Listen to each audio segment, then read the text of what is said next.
在售嘅係佢個一棟、二棟同埋9棟。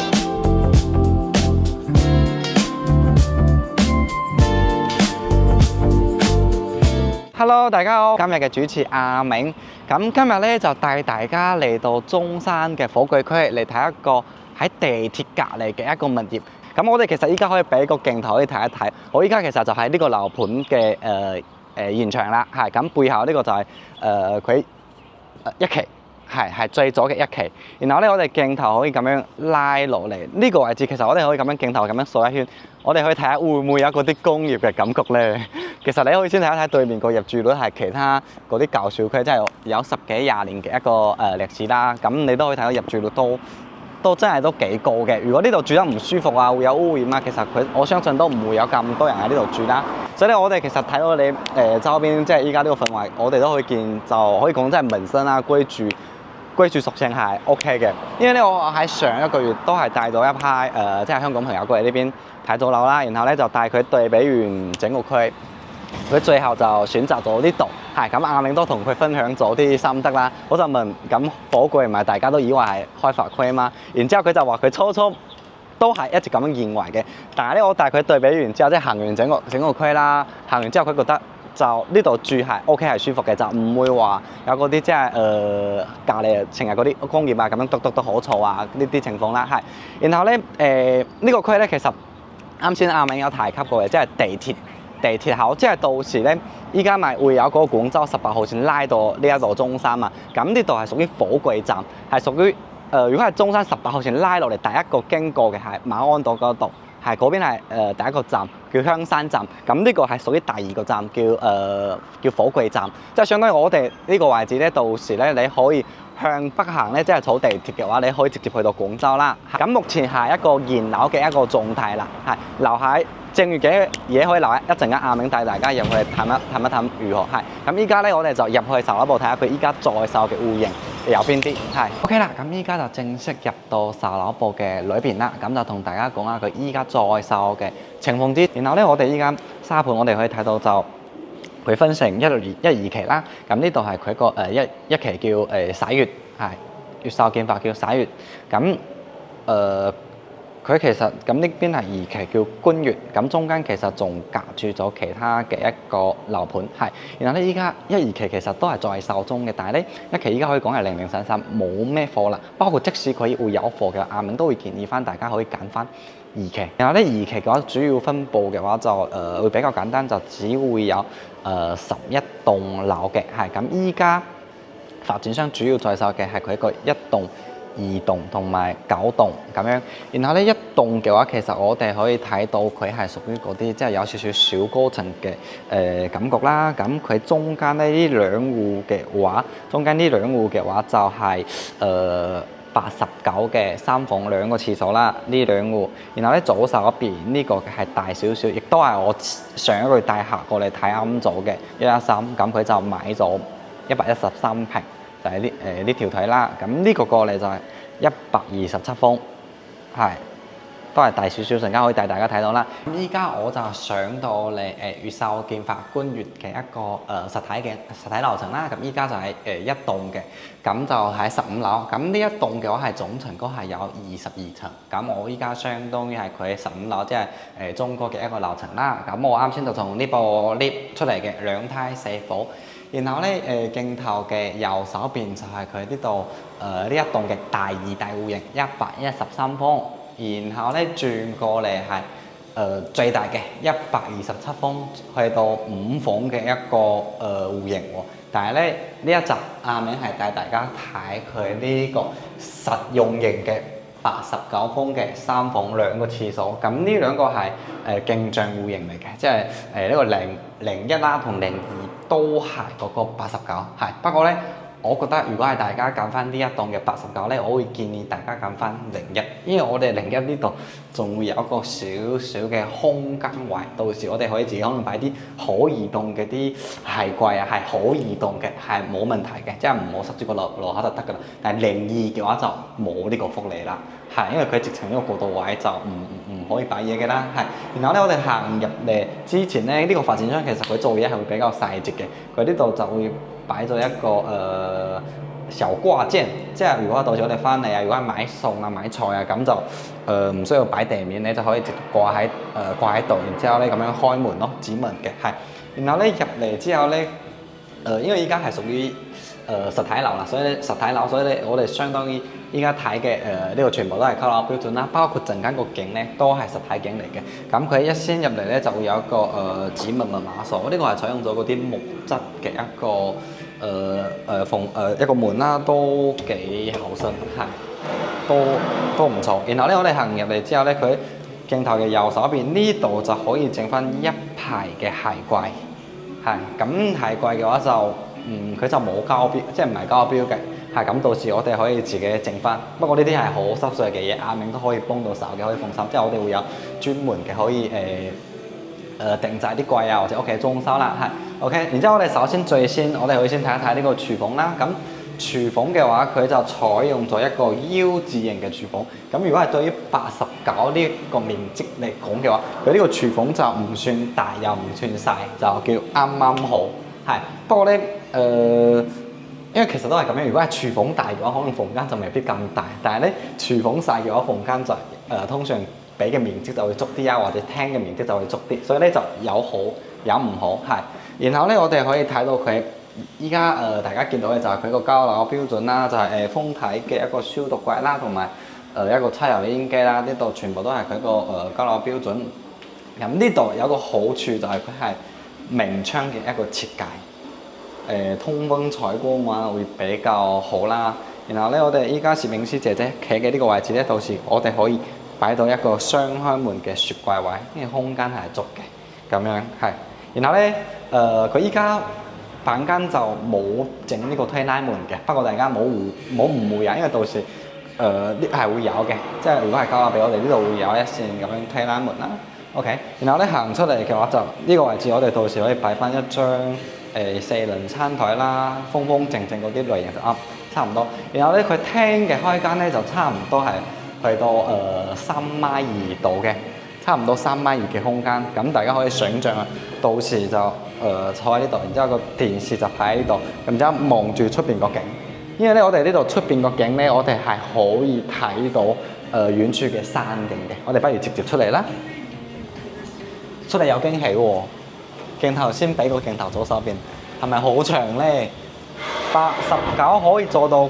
咁長嘅露台，其實真係好難得，真係好難得嘅。然後咧，我哋呢度個朝向咧係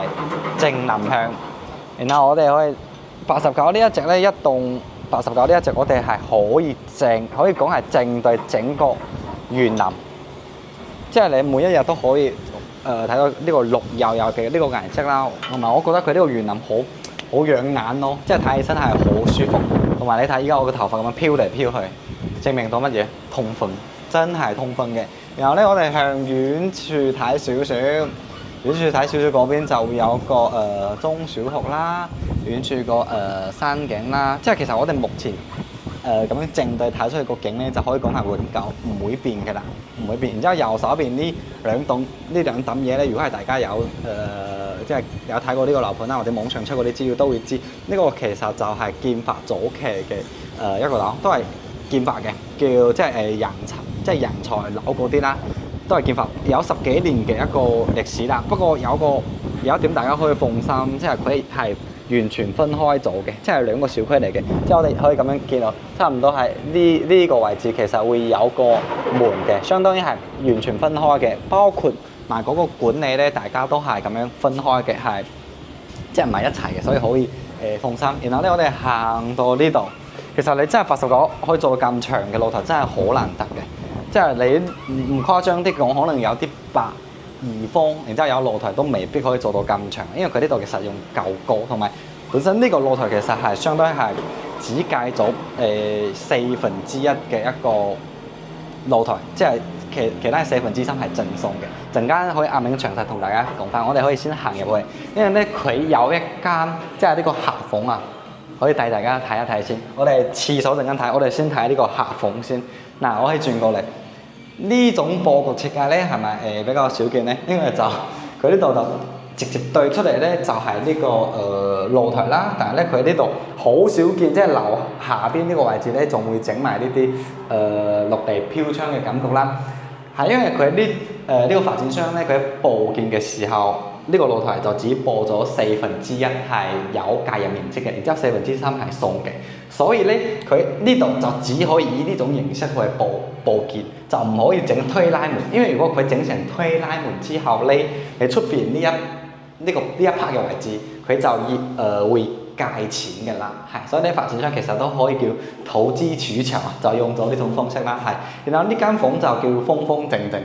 即係你其實空間都幾大嘅啦。不過咧有一點就係佢到時交樓俾我哋就直情係咁樣嘅啦，係咁樣。但係咧我哋如果係想自己改造都簡單，即係你直接book 咗啲扇窗，咁可能整翻推拉門啊，或者唔咁樣整都得，係，即係大家可以睇有冇呢個需要，最主要係 OK。咁呢個就係客廁，咁客廁嘅空間咧，我哋就可以睇到都 OK 嘅，即係個空間上啊。但係咧，佢有一個特點，即係阿明覺得係比較細心嘅就係，佢係3節疊嘅一個推拉門。咁呢種嘅好處咧就係慳空間，即係無論我哋係身形，無論係大隻或者瘦，其實都入到嚟，係啦。因為有啲如果係2節疊嘅話，可能就幾乎去到呢度一半咯。但係3節疊就空間就係好啲，同埋咧佢呢度就會有翻呢個飄窗。咁飄窗大家都知啦，大佬呢度嘅飄窗係贈送嘅。咁有啲人就會覺得佢冇用，但係咧佢有可用又唔可用啦。如果冇呢嚿嘢嘅，我哋本身個位置可能就計到呢度就冇呢 part 啦。但係有呢個之後咧，我見好多自己客人佢哋就會整翻啲架，然後咧就可以放啲沐浴露啊，或者洗頭髮可以裝喺度。OK， 然後咧轉過嚟就係第二個客房。咁呢間客房嘅話就你可以講叫書房咯，可以做成書房。咁空間上嘅話就呢度都可以擺一個床啦，然後咧呢個擺個衣櫃都冇問題。OK， 嚟到最後嘅主人房，嚟睇一睇我哋最後嘅主角。先經過入嚟咧，就係我哋嘅一個廁所。哇！呢個廁所比啱先個客廁又大喎，又大咗少少。咁交標嘅話就都係差唔多嘅，都係3節疊嘅一個窗啦，3節疊嘅一個淋浴屏，同埋頭上呢個浴室寶，咁即係會有啲抽風啊、暖氣等等啲作用啦。OK， 咁我哋行過嚟呢度，呢一間咧有一個特點就係乜嘢咧？佢可以做到對流喎。可以做到對流，即係有2扇窗啦。即係如果我哋將呢扇窗都打開嘅話，就真正嘅形成咗南北對流。呢度係南，呢度係北。OK， 然後咧，佢呢個位置咧，其實就真係好明確啦。即係我相信我唔使介紹，大家都睇得出嚟。呢度到時咪擺一個衣櫃咯，就直接可以做翻嗰啲即係定制嘅，然之後通頂咁樣通鋪過到嚟呢個位置。咁睇下大家會唔會想要呢扇窗？如果唔要嘅話，我哋咪直情成面衣櫃啦。成面衣櫃，但係咧，如果覺得想保留咗個窗，咁咪衣櫃做到呢度，咁呢個窗咪繼續用咯。咁呢度我哋仲可以擺翻啲架啊、啲收藏啊啲嘢，非常之正。OK， 咁過嚟之後咧，主人房嘅空間就都係正方形嘅，係，但係咧佢呢個位置就可能有少少就會比較長形啲啦。然後咧佢睇個景，我哋就可以睇到啦，佢同主露台睇出嚟嘅景係一樣嘅。即係正對呢個園林啦。我哋依家係屬於15樓嘅一個高度嚟嘅，係咁總樓高係有22層，所以賣嘅就係呢棟啦。咁如果大家係覺得呢一棟好嘅話，其實我哋有樓上同樓下嘅景觀可以去揀嘅，係。同埋咧有個細節位就係呢個發展商唔會馬虎嘅一點就係，即使我哋對住自己嘅園林，佢都係整翻呢啲雙層嘅隔音玻璃俾我哋。就唔會話可能有啲發展商就為咗慳少少嘅錢啊、細節位啊，咁就可能向園林，因為你向園林唔會嘈，咁就整翻啲單層嘅隔音玻璃俾到我哋，係。然後咧同大家講翻呢一隻嘅價錢先。佢依家呢度嘅關價咧，其實就11000起到12000左右，呢個幅度就已經有晒選擇啦。即係我哋如果係按11000，我用11000計俾大家啦。咁就乘呢個89，總價就去到98萬左右，係即係其實我哋計，如果係呢一間嘅話，總價100萬內，我哋已經係有晒全部樓層可以揀到嘅啦，係因為佢大陸呢度嘅樓層幅差同香港就唔同啦，就唔會話可能一層就相差好多錢啊咁樣，所以呢一點可以放心嘅。係咁首付就俾1.5成啦，即係15萬到啦，一個月就供3000幾4000咁樣一個幅度。係咁呢一集嘅話就同大家分享到呢度啦。咁其實因為佢呢度好選擇嘅面積係會比較多嘅。咁下一集咧，阿銘就會帶大家睇佢大少少嘅113方嘅4房2個廁所，係咁呢一集就同大家分享到呢度啦。如果大家對呢個樓盤有興趣嘅話，都可以提前揾到阿銘，即係可以聯絡右上角，阿銘可以發啲第一身市局啊、其他戶型啊，同埋呢個樓盤更加詳細嘅資料俾到大家，係咁同埋如果係經我哋自家兄弟喺呢度購買嘅啦，即係買咗呢度嘅樓嘅話，無論即係唔只會有一站式嘅服務啦，我哋仲會有額外嘅一個回贈俾到大家，係啦，咁多謝晒大家睇到依家啦，睇阿銘咁多廢話，係啦，咁 OK 啦，我哋就呢一集就分享到呢度啦，我哋下期再見，拜拜。